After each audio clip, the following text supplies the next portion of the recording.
ಕಲಬುರಗಿ 2028ರ ಕಲಬುರಗಿ ಕದನ ಅಂತ ನಾವು ಹೇಳ್ತಾ ಇದ್ದೀವಿ, ಹಂಗಾಗಿದೆ. ಆದರೆ ಆ್ಯಕ್ಚುಲಿ ಇದು ಕದನ ಆಗಬಾರ್ದು ಅನ್ನೋದು ನಮ್ಮ ಉದ್ದೇಶ. ಯಾಕಂತ ಹೇಳಿದ್ರೆ ಈ ಕುರುಕ್ಷೇತ್ರ ಯುದ್ಧ ಕದನ, ಹೌದು ನಾವು ಕೂಡ ಆ ಹೆಸರಲ್ಲೇ ಪ್ರೋಗ್ರಾಮ್ಗಳನ್ನೆಲ್ಲ ಮಾಡ್ತಾ ಇರ್ತೀವಿ. ಆದರೆ ಆ ಥರ ವಾತಾವರಣ ನಿರ್ಮಾಣವಾಗಿಬಿಟ್ಟಿದೆ. ಆದರೆ ಜನರ ಕೈಯಲ್ಲಿದೆ. ಆ ಕ್ಯೂರಿಯಾಸಿಟಿ ಮನರಂಜನೆಗಿಂತ ಹೆಚ್ಚಾಗಿ ಅಭಿವೃದ್ಧಿಗೆ ಒತ್ತು ಕೊಡಲಿ ಅನ್ನೋ ಉದ್ದೇಶದಿಂದ ನಾವು ಈ ಸುದ್ದಿಯನ್ನು, ಈ ಅಪ್ಡೇಟ್ಸ್ನ ನಿಮ್ಮ ಮುಂದೆ ಇಡ್ತಾ ಇದ್ದೀವಿ. Yes, let's go for screen ನಾವು. ಈಗ ನಾವು ಕಲಬುರಗಿಗೆ ಹೋಗೋಣ.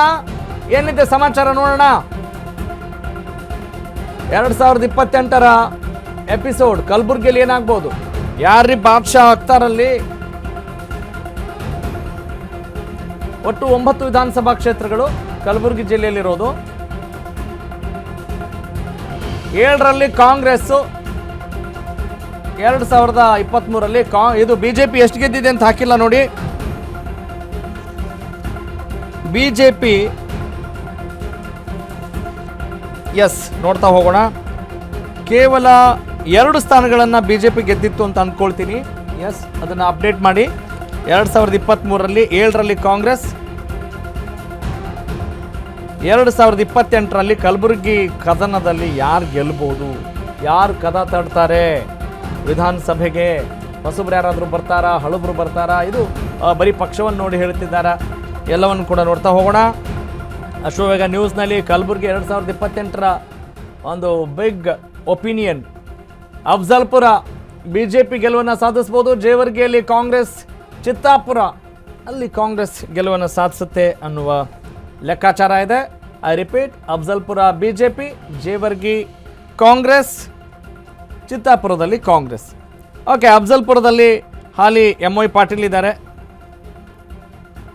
ಎಸ್, ಇನ್ನು ಸೇಡಂ ಕಾಂಗ್ರೆಸ್, ಚಿಂಚೋಳಿ ಕಾಂಗ್ರೆಸ್, ಕಲಬುರಗಿ ಗ್ರಾಮೀಣ ಬಿಜೆಪಿ. ಓಕೆ, ನೀವು ಲೆಕ್ಕಾಚಾರ ಹಾಕಿರ್ಬೋದು ಈಗ ಯಾವ ಪ್ರಸ್ತುತ ಸ್ಥಾನಗಳನ್ನು ಯಾರ್ಯಾರು ಕಳೆದುಕೊಂಡಿದ್ದಾರೆ ಅಂಥೇಳಿ. ಕಲಬುರಗಿ ದಕ್ಷಿಣ ಬಿಜೆಪಿ ಗೆಲುವನ್ನು ಸಾಧಿಸ್ಬೋದು ಅಂತ ಹೇಳ್ತಾ ಇದೆ. ಕಲಬುರಗಿ ಉತ್ತರ ಕಾಂಗ್ರೆಸ್, ಆಳಂದ ಬಿಜೆಪಿ ಗೆಲುವನ್ನು ಸಾಧಿಸಬಹುದು at this point of time. ಹಿಂಗಿದೆ ಇದು ಕರ್ನಾಟಕ ಪೊಲಿಟಿಕಲ್ ಲೀಗ್. ಬಿಜೆಪಿ 4 ಸ್ಥಾನಗಳನ್ನು ತನ್ನದಾಗಿಸಿಕೊಳ್ಬೋದು, ಕಾಂಗ್ರೆಸ್ 5 ಸ್ಥಾನಗಳನ್ನು ತನ್ನದಾಗಿಸಿಕೊಳ್ಬೋದು ಅಂತ ಸದ್ಯದ ಲೆಕ್ಕಾಚಾರ ಹೇಳ್ತಾ ಇದೆ. ಇದು ಸದ್ಯದ ಅಲ್ಲಿಯ ಮತದಾರರ ಒಂದು ಒಪಿನಿಯನ್. ಬಿಜೆಪಿ 4, ಕಾಂಗ್ರೆಸ್ 5. ಎಲ್ಲಿದ್ದು? ಕಲಬುರಗಿದು. 7ರಲ್ಲಿ ಕಾಂಗ್ರೆಸ್ ಇತ್ತು, ಅಂದರೆ ಇಲ್ಲಿ ಕಾಂಗ್ರೆಸ್ 2 ಸ್ಥಾನಗಳನ್ನು ಕಳೆದುಕೊಳ್ತಾ ಇದೆ. ಈಗ ನೀವು ನೋಡ್ಬೋದು 3 ಜಿಲ್ಲೆಗಳಲ್ಲಿ ಕಾಂಗ್ರೆಸ್ ಮೈನಸ್ ಆಗ್ತಾ ಇದೆ ಅನ್ನೋದನ್ನ ಗಮನಿಸಿದ್ದೀರಿ. ಮುಂದಿನ ಹಂತದಲ್ಲಿ ಏನಾಗ್ಬೋದು ನೋಡೋಣ. ಅದು ಕಾಂಗ್ರೆಸ್ ಪರವಾಗಿದೆಯಾ, ಬಿಜೆಪಿ ಪರವಾಗಿದೆಯಾ, ಅದನ್ನು ನಾವು ನೋಡೋಣ.